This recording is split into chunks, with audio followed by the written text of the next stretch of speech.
Hello everyone, hope you are doing well. Welcome back to our channel.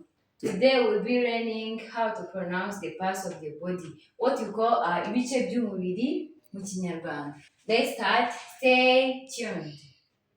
Head, umutwe, hair, umusatsi, eye, ijisho, nose, izuru, mouth, umunwa, hand, ikiganza, fingers, intoki. Which one? The fingers start. Fingers. Count. Fingers, intoki, leg, ukuguru, buttocks, ikibuno, stomach. Let's go. Stomach, igifu, chest, igituza.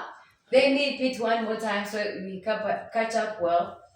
Head, umutwe, hair, umusatsi, eye, ijisho, nose, izuru, mouth, umunwa, hand, ikiganza, fingers, intoki, leg, ukuguru, buttocks, ikibuno, stomach, igifu, chest, igituza.